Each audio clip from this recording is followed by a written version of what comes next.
Gustavo Petro. He escuchado de algunas personas que piensan demandar la elección del alcalde, que porque él en el pasado fue capturado. ¿Usted cree que los colombianos comienzan a perdonarle una marca de...? No tiene que perdonarme nada. Simón Bolívar fue guerrillero, Santander fue guerrillero, Antonio Nariño fue guerrillero, Rafael Uribe fue guerrillero. Acá fue donde nos capturaron, el ejército nos capturó y después nos llevaron a la brigada, nos torturaron y nos condenaron. Él lleva 12 años preso en una Toyota. ¿Qué es eso, señor ministro del Interior? Expliquen, ¿eso se llama decencia? ¿Eso se llama inteligencia? ¿Qué es cinismo? ¿Cómo lo recuerdan ustedes? Como lo más lindo que nosotros hemos tenido en este barrio.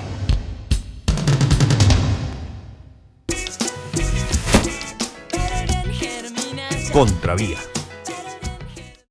El nuevo alcalde de los bogotanos, Gustavo Petro.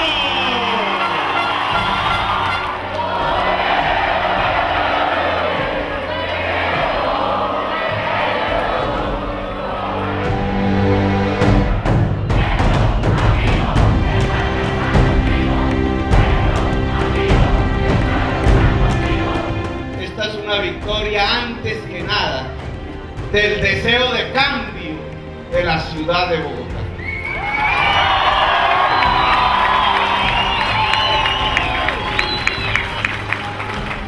Progresistas es una construcción colectiva. De 4 meses apenas, este movimiento político ha mostrado su vitalidad. Es el primer movimiento político del siglo XXI en Colombia, como lo que estoy diciendo.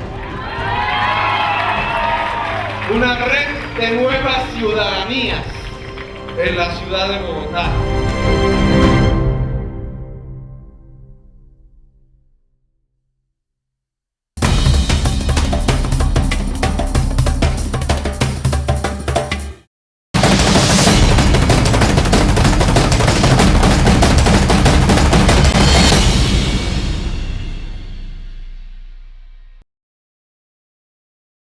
Acá fue donde vivió Gustavo Petro, acá en esta casa vivió él. Durante su infancia, durante su juventud, porque al papá lo trasladaron para acá, para Zipaquirá. Entonces le tocó traer a la familia. ¿Y el papá qué hacía? Él era profesor de la normal. Y lo trasladaron de allá para acá. Nosotros somos realmente una familia de origen caribeño, corto, del Alto Sinú. El Alto Sinú, no del Bajo Sinú, por allá, por las tierras de CDT. Pero la acogida que tuvimos en Zipaquirá, ya cuando nos fuimos volviendo adolescentes, cuando estudiamos en el Colegio Nacional La Salle, pues ha hecho que yo sienta de Zipaquirá mi pueblo.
Nosotros teníamos un profesor que se llamaba Raimundo Trincado. Era un chileno que había migrado de la dictadura de Pinochet él estuvo colaborando con Salvador Allende y le tocó volarse en un avión y nos dio sociología en primer semestre. Entonces en ese semestre pues los que llegamos de recién de colegios aquí en Bogotá pues no sabíamos nada de Marx ni de Lenin y se polarizaban las discusiones entre Raimundo Trincado, Gustavo Petro y otros compañeros que eran como grandes ideológicamente. Entonces nosotros que no teníamos ni idea nos tocó empezar a leer y a conocer y empezamos a desarrollar ya el conocimiento dialéctico que nosotros desconocíamos. Y adicionalmente empezamos a conocer también a Gustavo cuando en primer semestre en el examen de matemáticas llegó el profesor Donado que nos da matemáticas y preguntó en el salón, un auditorio grande del externado, ¿quién es Gustavo Petro? Entonces Gustavo dijo, yo, todos nos asustamos, ¿qué le ha pasado? Digo, no, salga. ¿Y qué pasó? No, está exonerado. Había sacado 5 en todos los parciales. Y así, consecutivamente, todos los semestres fue exonerado de matemáticas. ¿Listo? Y luego empezó a ganarse la beca, cada semestre se gana la beca. En el externado, en esa época, no sé si todavía lo harán, la universidad otorgaba una beca, 2 becas, a los 2 mejores alumnos del semestre. Pues tenía que ser con unos promedios muy altos. Y Gustavo siempre se la ganó con otro compañero también, Jorge Iván Bula, y Mónica Velázquez también se ganaron la beca, y se la ganaba era con 4.7, con 4.8, o sea, una cosa que nos ganaba muy lejos. Gustavo tenía mucho mérito porque él vivía en Zipaquirá, ¿sí? Y nosotros teníamos clase a las 7 de la mañana. Y mire dónde es el externado, pues es en toda la montaña. Entonces le tocaba venirse desde las 4 de la mañana, coger bus, atravesar desde Zipaquirá a Bogotá, atravesar a Bogotá. Bueno, no había tan cuestión en esa época, pero de todas maneras lo bajaba la flota ahí en el voto nacional. Y le tocaba subir hasta el externado, que es casi una montaña. Entonces, eso lo hacía diariamente.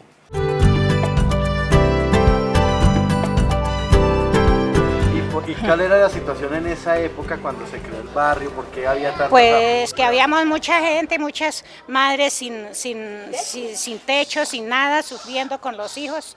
Yo, por ejemplo, era una que tenía 5 hijos, no tenía dónde vivir, porque mi marido había muerto.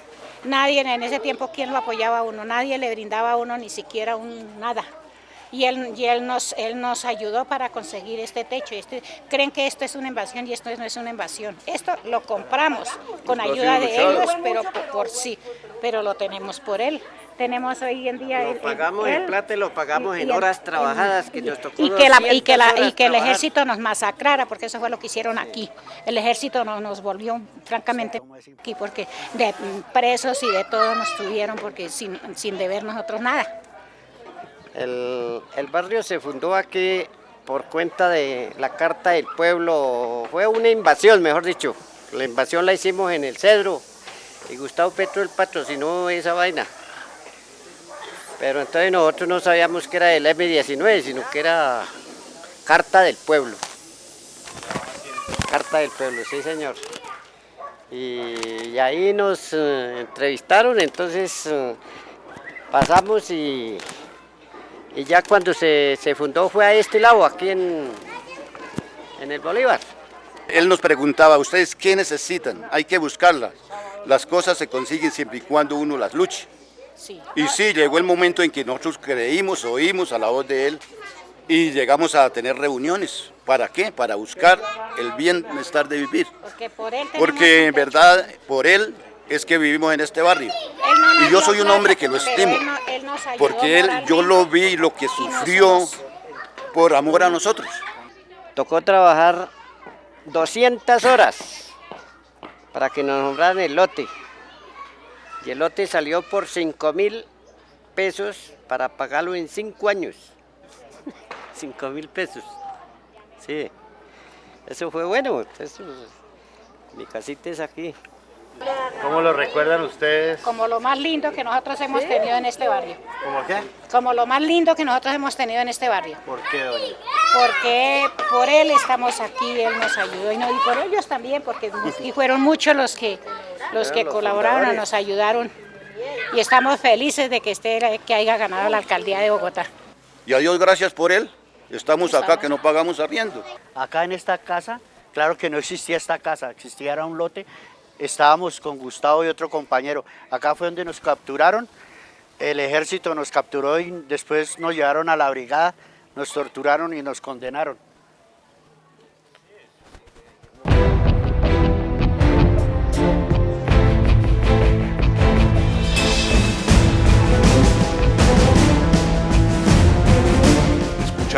algunas personas que piensan demandar la elección del alcalde que porque él en el pasado fue capturado con porte ilegal de armas y en virtud de ello fue sentenciado por un comandante militar en un momento en que se le había delegado a los comandantes de los batallones que ejercieran ese control y a su vez que fueran jueces en esa materia.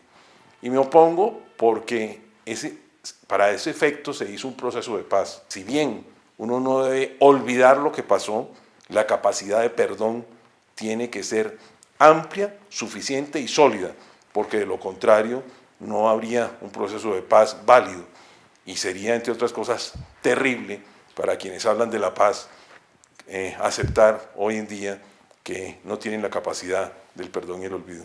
¿Usted cree que los colombianos comienzan a perdonarle una marca de... No tiene que perdonarme nada. Es guerrillero que usted tenía, pues? Eso no es perdonable ni imperdonable, no es un problema de perdón. Simón Bolívar fue guerrillero, Santander fue guerrillero, Antonio Nariño fue guerrillero, Rafael Uribe fue guerrillero, Carlos Lleras Restrepo fue guerrillero. Mira, Colombia es un acto de rebeldía, la república es un acto de rebeldía, la historia de los seres humanos tiene actos de rebeldía. No se necesitan perdonar, han sido necesarios. Y que este gesto nuestro, valeroso y altivo, sirva de enseñanza a todos los hombres, a todas las mujeres, a todos los niños, a todos los jóvenes de Colombia. Con Pizarro, todos, entre todos, cambiaremos la historia de Colombia. Con este gesto simple y limpio se inició el camino de la palabra que sí.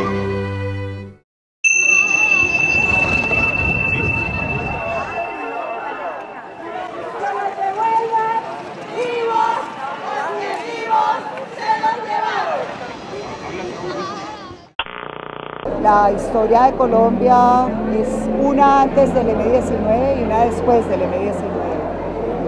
Son ellos los que le dieron ejemplo a Colombia en el sentido de que un proceso de paz es posible y es viable y debería ser un ejemplo para aquellos grupos que todavía están por las vías de las armas para que tomen un camino democrático y que sin perder sus ideologías y su norte luchen más bien con la palabra, con el diálogo y con el convencimiento.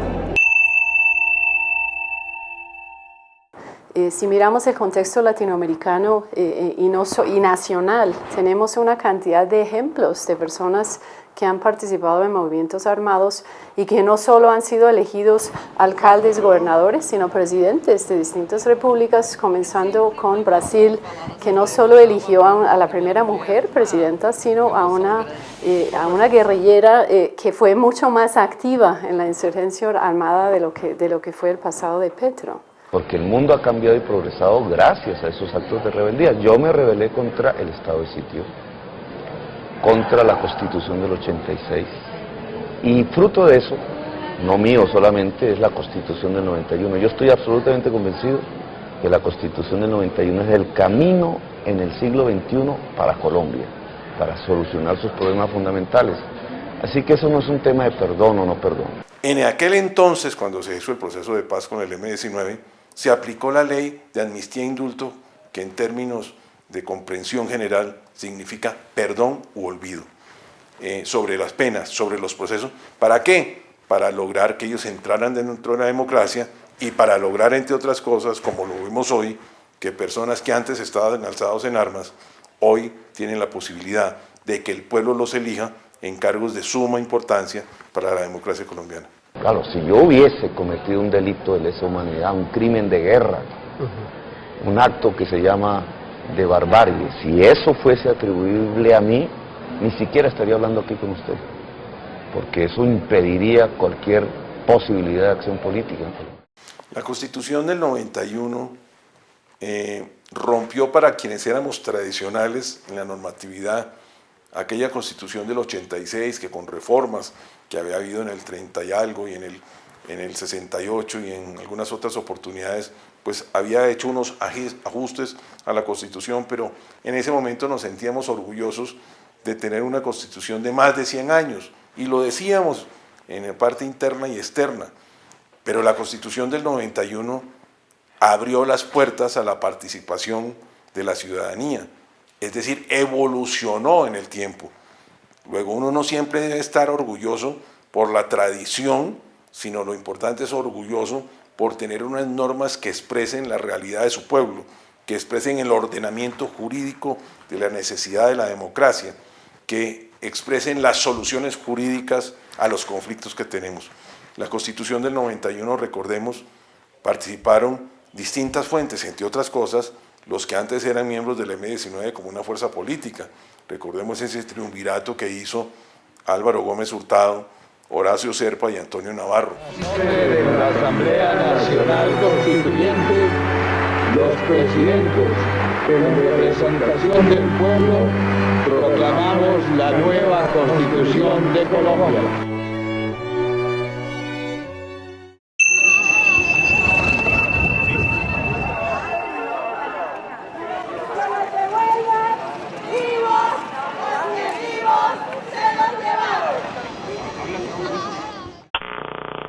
El M-19 se sometió a un proceso de paz. Yo era el comandante en la zona. Me consta en detalle todo lo que se hizo ahí. Ellos aceptaron las reglas del juego del Estado colombiano, aceptaron las reglas de juego que les impuso la sociedad, han cumplido, han sido ministros, han estado en el cuerpo diplomático, gobernadores, alcaldes, han trabajado en el Palacio de Nariño en el gobierno pasado. Luego es un movimiento perfectamente resocializado y que tiene su historia y que hoy la está mostrando el museo, pero ya el M-19 no es un movimiento enemigo de Colombia. Yo creo que hay una clara distinción en la mentalidad de los colombianos entre lo que es FARC sobre todo y lo que fue el M-19. De hecho, creo que con el deterioro del conflicto armado y la estigmatización merecida que ha sufrido las FARC, hay una tendencia de ver el pasado del M-19 en términos mucho más positivos.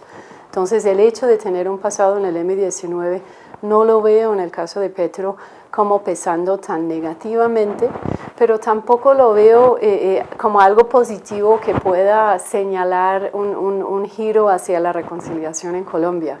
Más bien lo que tenemos es un grupo armado que son las FARC, que durante los últimos 10 años han sufrido un proceso no solo de deterioro por sus propias acciones, sino un proceso creciente de estigmatización deliberada por parte del Estado, merecida, reitero, que ha tendido a enfocar las actitudes negativas frente a ese grupo y no tanto frente a otros grupos del pasado que de algún modo se sienten como diferentes.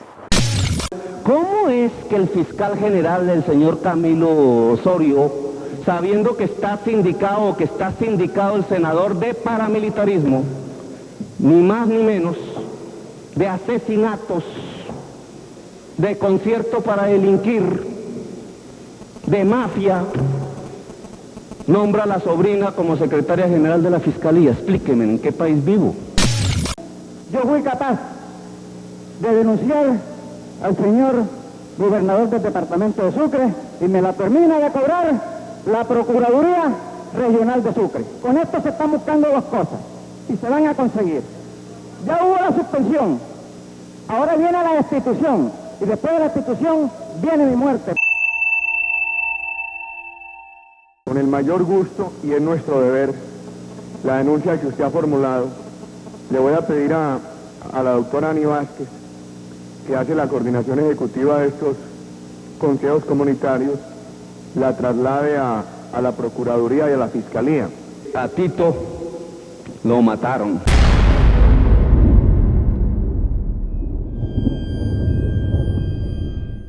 Pero este es un señor que lo denunció ante el presidente de la República, hizo los nombres, puso los nombres concuerdan con otros testimonios, fue asesinado, era el único alcalde de Vía Alterna, mi movimiento político en toda la costa atlántica. El único, y lo mataron. ¿Y el presidente qué hizo? nombró a los que él nombró de diplomáticos fuera del país, en vez de hacer lo que debería hacer. ¿Qué es eso, señor ministro del Interior? Explíqueme, ¿eso se llama decencia? ¿Eso se llama inteligencia? ¿Qué es? ¿Es cinismo? ¿Qué es? Usted, doctor Vélez, es senador de la República gracias a que gente que degollaba niños y descuartizaba seres humanos decidió elegir al señor Mauricio Pimiento. Es senador exclusivamente por ese hecho, por el terror que generaba el descuartizamiento de seres humanos en una base electoral que se vio compelida a votar por el señor Mauricio Pimiento. No, señores, seamos serios. Ni el gobierno fue el que inició las investigaciones sobre el paramilitarismo, lo hicimos nosotros, lo hice yo. Mi mamá hoy está exiliada, mi hermana está exiliada por las amenazas que me llevó a mi vida personal. El hecho de afrontar en estos espacios la necesidad de tener que denunciar con nombre propio que fulanito y sutanito eran amigos de los masacradores y descuartizadores de seres humanos, mientras el presidente de la República se dedicaba a insultarme y después a nombrar a esos asesinos embajadores y cónsules, representantes de la sociedad colombiana ante el exterior. Yo creo que los momentos más tristes de Gustavo pues son estos cuando se le va a la mamá, pues imagínense uno que se le va a la mamá para otro país porque la están amenazando y que la amenacen a toda la familia que no tiene nada que ver, ¿sí? Porque pues, un político es sus ideas y se debe a su gente, ¿sí? Y a su ideología, etcétera. Pero que le persigan la familia es como una cosa malvada, por decirlo menos, ¿sí? Eso lo pone muy triste a Gustavo. Y adicionalmente que él lleva 12 años preso en una Toyota. Él vive todo el tiempo en una Toyota. Él vive en una Toyota blindada, no tiene vida pública, además de las presentaciones que hacen, digamos, de rigor, pero él no tiene una vida pública normal como la tenemos cualquiera de nosotros. Mensaje al país: la política del amor triunfa.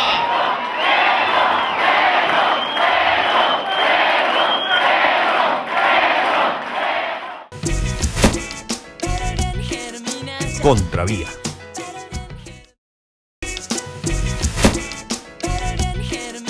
Contravía. Que el pluralismo, la diversidad es la base misma de la democracia y que eso nos lleva, nos obliga, esa es nuestra responsabilidad, a pesar de esa diversidad o gracias a ella, a ponernos de acuerdo.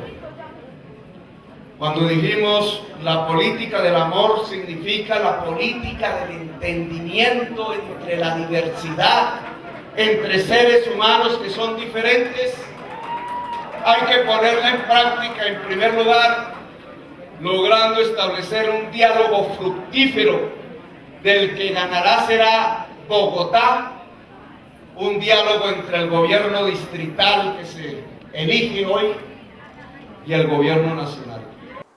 Y honestamente no sé si tenga grandes implicaciones. Bogotá de hecho tiene una tendencia ya establecida de elegir candidatos de centro izquierda y creo que esto es una extraña continuación de esa tradición. Digo extraña en el sentido de que el alcalde actual que está en la cárcel pues representa esa tendencia y uno hubiera esperado que el electorado castigara a esa tendencia y resultó todo lo contrario, lo cual me ratifica pues la diferencia que caracteriza a Bogotá ideológicamente en comparación con el resto del país. Antes promovía ideas, pero no las realizaba. Hoy tiene que convertir las propuestas en realidad. Y eso a mí me parece que es fundamental. Fundamental para quien antes hacía oposición, fundamental para la democracia porque permite que alguien que antes estaba fuera del Estado de Derecho, a través del Estado de Derecho, haya logrado llegar a una posición importante en el sentido de que él, si bien salió alcalde, no sacó mayoría absoluta, salió con el 30%, lo que hace que haya un 70% vigilante de sus acciones. Creo que lo que jugó a su favor, mucho más que el de representar una tendencia centrista izquierda, fue la denuncia de la corrupción en torno a Bogotá, junto con su comportamiento estrellar pues, en el Senado en torno a temas relacionados con la parapolítica. Lo que yo he escuchado reiteradamente de la gente en la calle es que Petro es un tipo honesto, es un tipo trabajador, y yo creo que son dos rasgos que se le reconocen a él independientemente de su pasado en el M-19 y sus tendencias ideológicas. Es fácil muchas veces criticar, es mucho más difícil construir. Ahora le toca construir y será la opinión pública la que haga el balance. Ojalá tenga éxito en su gestión, por el bien de la ciudad, por el bien de los bogotanos, por el bien de los colombianos. Ojalá el resultado de que la oposición tiene unos sueños se pueda volver práctica o se pueda volver realidad, y que por supuesto nosotros dentro de los partidos tradicionales también sepamos que hay competencia y que por lo tanto hay que mejorar las costumbres políticas y hay que comprometerse más con la realidad. No podemos ser inferiores a la responsabilidad de la hora presente. No podemos dejarle a nuestros hijos un país con unos sueños de un país en conflicto y un país en subdesarrollo, porque seremos nosotros los de hoy los que seremos juzgados en el futuro. Y eso le corresponde a liberales, a conservadores o a agentes de la izquierda. Lo importante hoy más que nunca es entender que la educación es para todos, la salud debe ser abierta a todos y que la construcción de una nueva nación, derrotando las acciones que están erosionando la democracia, es función de todos los partidos, y que en la acción misma de los objetivos es donde existe la competencia.